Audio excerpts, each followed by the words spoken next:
الرجیم بسم اللہ الرحمن الرحیم الحمدللہ رب العالمین وصلی اللہ علی محمد وآلہ اجمعین واللعنۃ الدائمۃ علی اعداء محمد وآل محمد اما بعد وفقنا اللہ وإیاکم للعلم والعمل الصالحین انشاءاللہ تعالی۔ جو متن ہے وہ کافی لمبا ہے، والاصل ان یلی عاملہ وقد یتأخر۔ متن سے آپ جمپ کریں اور شرح کے اوپر آ جائیں۔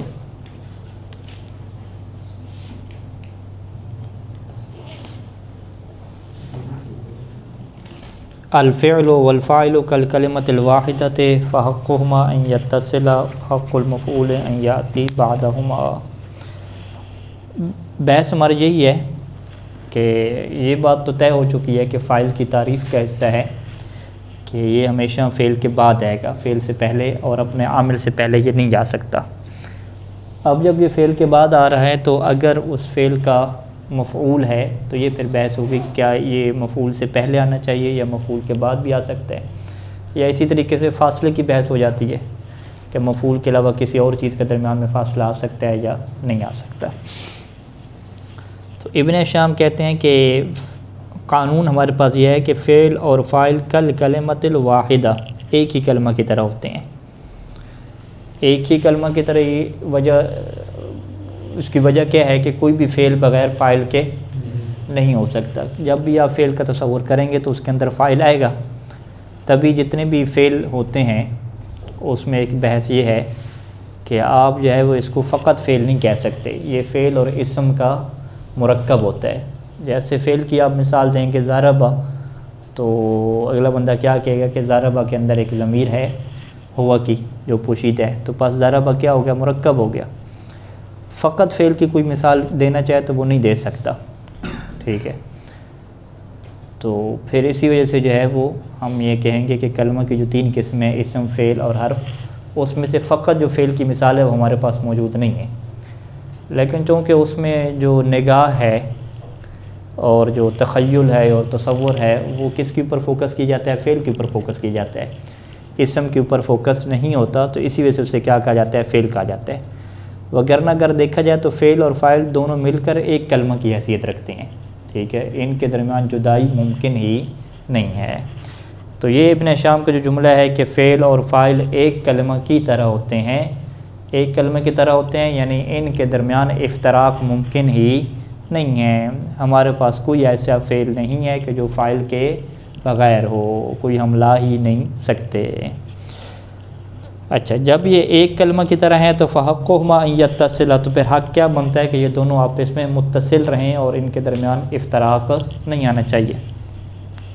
اور اگر مفعول آ بھی جائے تو حق المفعول، پھر مفعول کا کیا حق بنتا ہے کہ ان کے درمیان فاصلہ نہ ڈالے، کیونکہ یہ ایک کلمہ کے درمیان فاصلہ کہیں بھی نہیں لایا جاتا نا۔ جیسے فرض کریں کہ ضربہ ایک کلمہ ہے تو آپ زاد را کو توڑ کے با کو الگ جو ہے وہ کر لیں، درمیان میں کوئی فاصلہ ڈال لیں، ایسا تو نہیں ہوتا، کلمے کو کبھی بھی نہیں توڑا جاتا۔ تو مفعول کا کیا حق بنتا ہے کہ وہ ان یأتی بعدہما، کہ وہ فعل اور فاعل جو ایک کلمہ کی حیثیت رکھتے ہیں اس کے بعد جو ہے وہ آئے۔ اگر اس کے درمیان میں آئے گا تو کیا لازم آئے گا کہ گویا کہ یہ ایک ہی کلمہ کے حصے کیے جا رہے ہیں، اور ایک کلمہ کے حصے کہیں پر بھی نہیں ہوتے، ٹھیک ہے جی۔ قال اللہ تعالیٰ، قرآن مجید کی مثال، ووارث سلیمان و داودا، سلیمان فاعل تھا اور داود مفعول تھا، تو فاعل کیا ہو گیا؟ مفعول پہ مقدم ہو گیا۔ وقد یتأخر، قد اب جو ہے وہ تقلیل کے لیے آتا ہے کبھی کبھار۔ کبھی کبھار کیا ہوتا ہے کہ فاعل مفعول کے بعد آتا ہے، اور اس کی دو قسمیں ہیں، جائز و واجب۔ جائز یعنی فاعل کا مفعول کے بعد بھی آنا اور پہلے بھی آنا، دونوں آپشن آپ کے لیے ممکن ہیں۔ لیکن جب واجب کی بات کریں گے تو واجب کا کیا مطلب ہے کہ فاعل کا مؤخر رکھنا واجب ہے، یہ پہلے جو ہے وہ نہیں آ سکتا، ٹھیک ہے جی۔ جو آپ نے پہلے بات کی، اس سے مراد یہ نہیں ہو سکتا کہ مفعول جو ہے وہ فعل اور فاعل کے درمیان میں نہ آ جائے، یہ بات کر سکتے ہیں ہم اس کی اپنی بات کی جملے والی، لیکن مثال نے وہی دی، وارث سلیمان داود، یعنی مفعول کو فعل اور فاعل کے درمیان میں نہ لے آئے، یعنی ان کے درمیان فاصلہ نہ ہو۔ آپ نے بات کی وہ ذہب والے، یہ بھی ہو سکتا ہے متعلق ہے؟ نہیں دیکھیں، ذہبہ فعل اور فاعل ہے نا، اس کے درمیان فاصلہ ہم نہیں ڈال سکتے نا، یا آپ فاعل کو ظاہر کر لیں نا، ذہب تم کر لیں، ذہب تم میں ذہب اور تم کے درمیان ہم فاصلہ نہیں ڈال سکتے، کیونکہ ایک کلمہ کے درمیان فاصلہ نہیں آ سکتا۔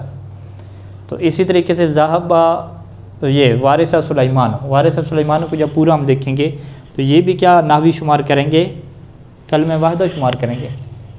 تو میں نے مثال دی کہ جیسے ذہبہ اور ذہبتم ایک ہی کلمہ کے درمیان میں فاصلہ نہیں ڈالا جا سکتا، ایسے ہی وارث سلیمانو یہ بھی کیا ہے ایک ہی کلمہ کی حیثیت ہے، اس کے درمیان بھی کیا فاصلہ نہیں ڈالا جا سکتا۔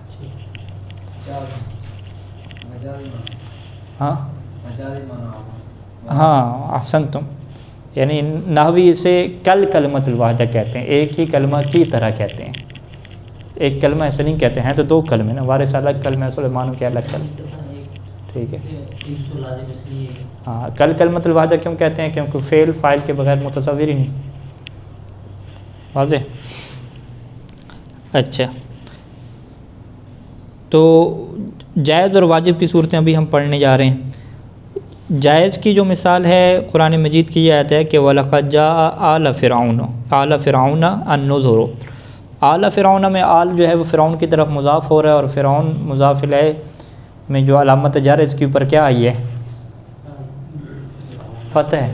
علامت جر فتح کیوں ہے؟ کیونکہ یہ غیر منصرف شمار ہوتا ہے، غیر منصرف میں جو کسرہ ہوتا ہے اس کی جگہ پہ کیا آتا ہے، یعنی علامت جر کیا بنتی ہے؟ فتح بنتی ہے۔ اچھا، تو اس میں یوں بھی کہہ سکتے ہیں وَلَقَدْ جَاءَ النُّذُرُ آلَ فِرْعَوْنَ، ٹھیک ہے، کہ آل فرعون کے پاس کون ہے؟ نذر ہے، ڈرانے والے، نذیر کی جمع نذر۔ شاعر کیا کہتے ہیں کہ جاء الخلافۃ او کانت لہ قدر کما اتی ربہ موسیٰ علی قدر۔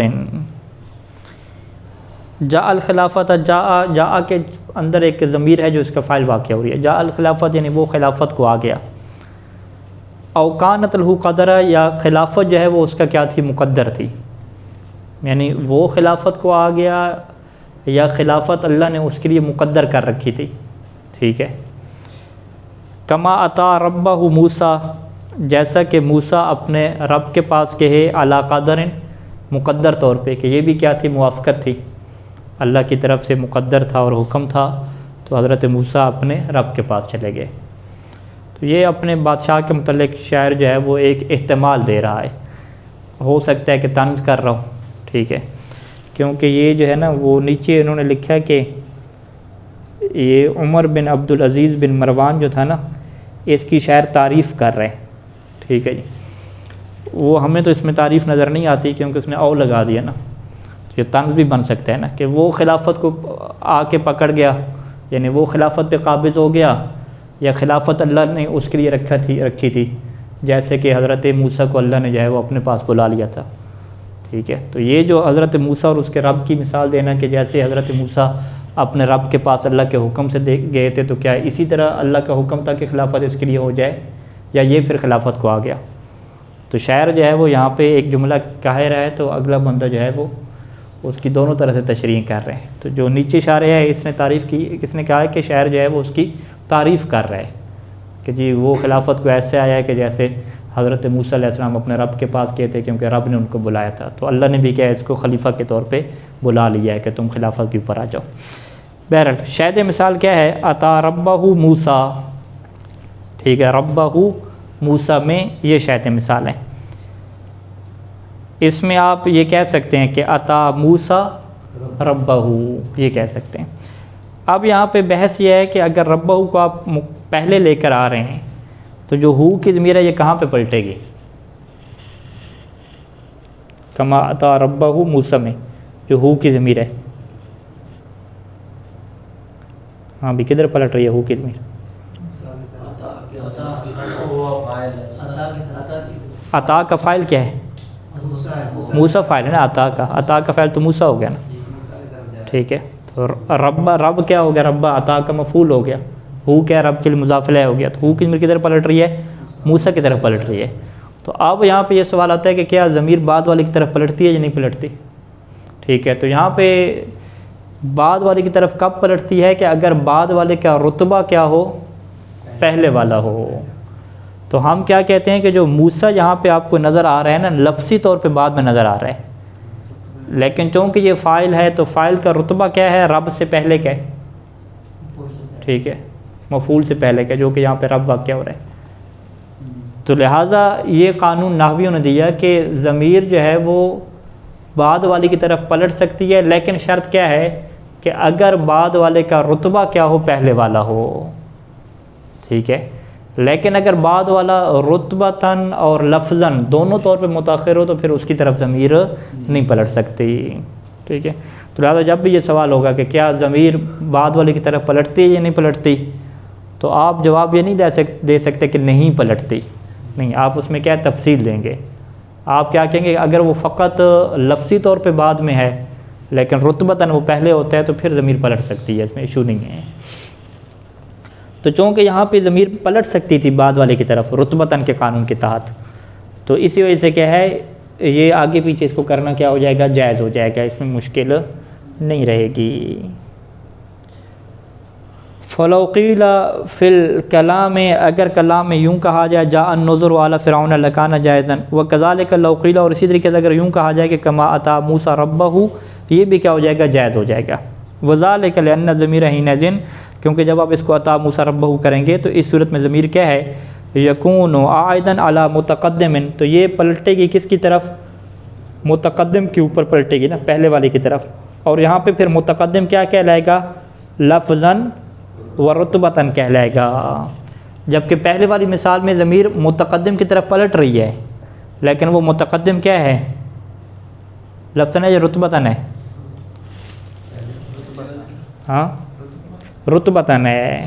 ٹھیک ہے جی، کما عطا ربہ موسیٰ میں ضمیر جو ہے وہ ہو کی متقدم کی طرف پلٹ رہی ہے. کون سا متقدم، جو رتبتاً متقدم ہے، لفظی طور پر متقدم نہیں ہے. جبکہ کما عطا موسیٰ ربہ میں اگر اس کو سیدھا کر دیں تو وہاں پہ ضمیر متقدم کی طرف پلٹ رہی ہے، لیکن کون سا متقدم، جو لفظاً و رتبتاً ہے، یعنی دونوں طریقے سے ہے. وَذَلِكَ هُوَ الْأَصْلُ فِي عَوْدِ الضَّمِيرِ، ضمیر کے پلٹنے میں اصل قانون کیا ہے ہمارے پاس، کہ وہ متقدم کی طرف پلٹے. کون سا متقدم، جو لفظاً اور رتبتاً ہو. ٹھیک ہو گئی.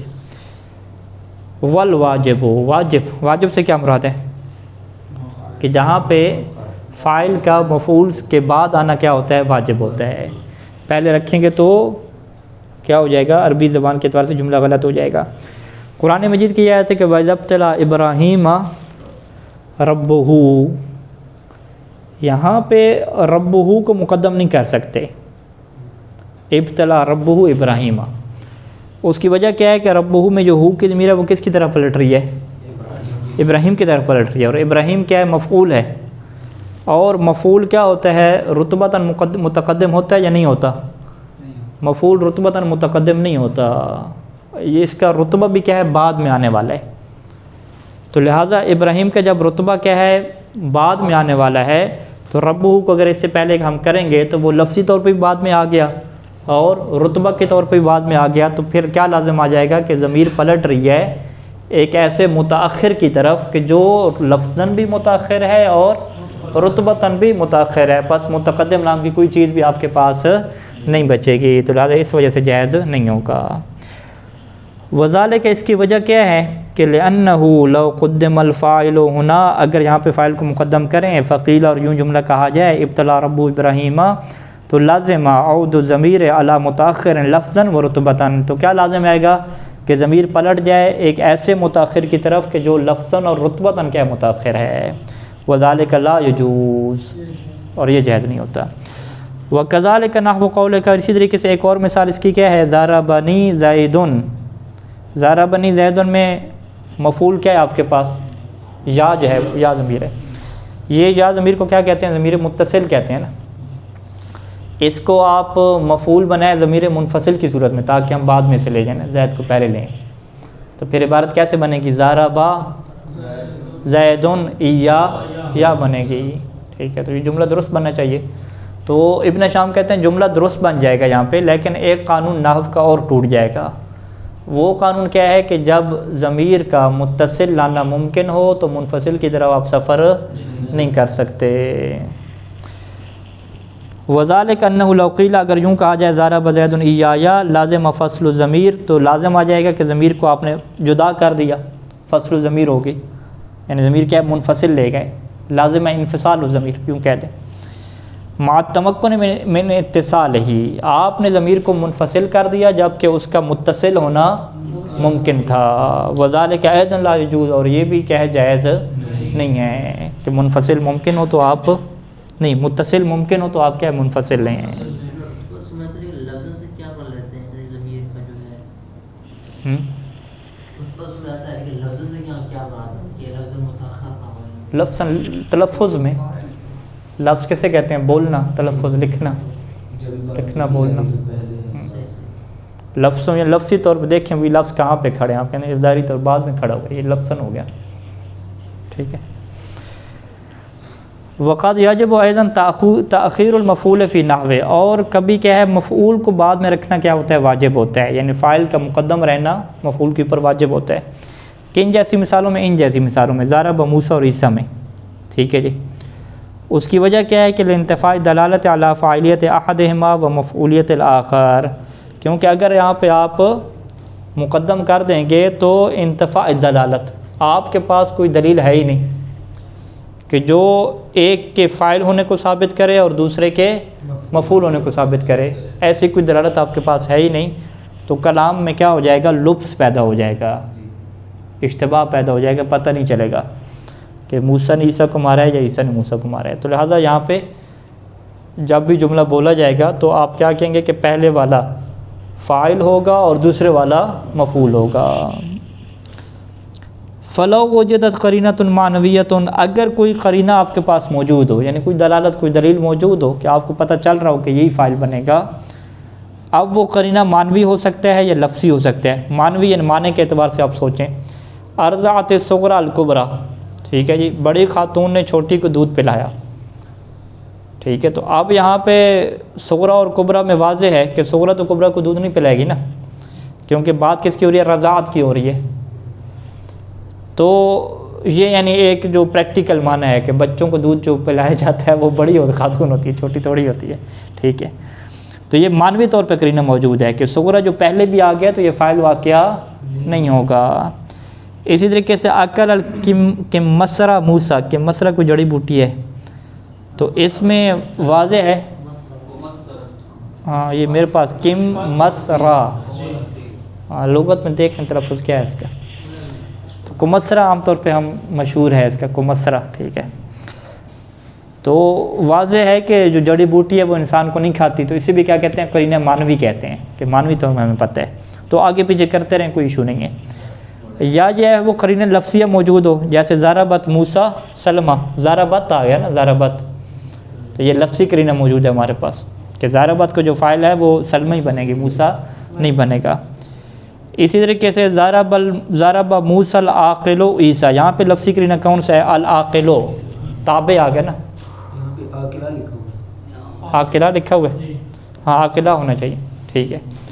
عاقلہ اگر لکھا ہوا ہے تو پھر واضح ہے کہ یہ موسیٰ کے لیے جو ہے وہ صفت جب عاقلہ بن رہا ہے تو تابع اور متبوع کی بحث کے تحت صفت موصوف کے تابع ہوتا ہے، تو موصوف اس کا مطلب ہے کہ یہاں پہ منصوب تھا، تبھی صفت کیا ہوئی ہے؟ یہاں پہ منصوب ہوئی ہے۔ تو یہ صفت ہمیں قرینہ لفظی اور دلیل لفظی کے طور پہ بتلا دے گی کہ عیسیٰ اور موسیٰ میں سے جو موسیٰ آیا ہے یہی کہ کیا واقعہ ہو رہا ہے؟ مفعول واقعہ ہو رہا ہے۔ جاز تقدیم المفعول علی الفاعل و تاخیر عنہ، تو یہاں پہ کیا ہو جائے گا؟ مفعول کا فاعل پر مقدم کرنا جائز ہو جائے گا اور اس کی تاخیر بھی جائز ہوگی، دونوں آپشن آپ کے پاس جواز کے رہ جائیں گے۔ لانتفاء اللبس فی ذالک، کیونکہ اس تقدیم تاخیر میں جو لبس ہے وہ منتفی ہو جائے گا، معنی کے اندر کوئی خلل اور اشتباہ کیا ہے؟ نہیں ہوگا۔ وَعْلَمْ، آپ جان لیجئے کہ انہ کما لا یجوز فی مثل ضرب موسیٰ عیسیٰ ان یتقدم المفعول علی الفاعل وحدہ کذالک لا یجوز تقدیمہ علیہ وعلی الفعل، کہ جیسے ضرب موسیٰ عیسیٰ میں ہم نے کیا کہا کہ مفعول فاعل پر مقدم نہیں ہو سکتا، اسی طریقے سے وہاں پہ لا یجوز تقدیمہ یعنی تقدیم المفعول علیہ یعنی علی الفاعل وعلی الفعل، کہ مفعول جو ہے وہ فاعل اور فعل دونوں پہ مقدم ہو جائے، یہ بھی کیا جائز نہیں ہوگا۔ یعنی آپ کیا کریں جی، موسیٰ کو شروع میں لے آئیں، موسیٰ ضرب عیسیٰ، ٹھیک ہے، تو وہاں پہ سیدھا سیدھا اگلے کیا ترکیب کر دیں گے، موسیٰ کو مبتدا بنا دیں گے، مفعول مقدم نہیں بنائیں گے۔ عمرن ضرب زید کہیں تو کوئی ایشو نہیں رہتا، عمرن ضرب زید، آپ کیا کہتے ہیں، عمرن مفعول مقدم ہے، لیکن موسیٰ ضرب عیسیٰ میں موسیٰ کو کیا مفعول مقدم کہیں یا مبتدا کہیں نہیں معلوم۔ لأن لا یتوہم، تاکہ یہ توہم نہ ہو جائے کہ انہ مبتدا، کہ یہ جو ہے وہ مبتدا واقع ہو جائے جو شروع میں آئے گا، وان الفعل متحمل لضمیر، اور جو بعد میں فعل آ رہا ہے وہ اس کی ضمیر کو کیا متحمل ہو، یعنی ضمیر اس کی سے پلٹ رہی ہو، اور جو وان موسیٰ جو ہے وہ ہاں لأن لا یتوہم وان موسیٰ مفعول، عیسیٰ ہونا چاہیے نا یہاں پہ، اچھا عیسیٰ کو مقدم کر، چلیں انہوں نے عیسیٰ کو مفعول بنایا، وَأَنَّ موسیٰ مفعول، اور یہ اشتباہ ہو جائے گا کہ موسیٰ کیا مفعول ہے اور جو کہ فاعل تھا، اور عیسیٰ کیا ہو جائے جی فاعل واقع ہو جائے۔ وَيَجُوزُ فِي مِثْلِ ضَرَبَ زَيْدٌ عَمْرًا أَن يَتَقَدَّمَ الْمَفْعُولُ عَلَى الْفِعْلِ، یہاں پہ کیا ہوتا ہے جائز ہوتا ہے ضَرَبَ زَيْدٌ عَمْرًا میں، عَمْرًا ضَرَبَ زَيْدٌ، لِعَدْمِ الْمَانِعِ مِنْ ذَلِكَ، کیونکہ اس تقدیم سے کوئی چیز مانے نہیں ہے، قرآن میں موجود ہے فَرِيقًا هَدَىٰ، ٹھیک ہے، فَرِيقًا هَدَى اللَّهُ، یوں ہو جائے گا۔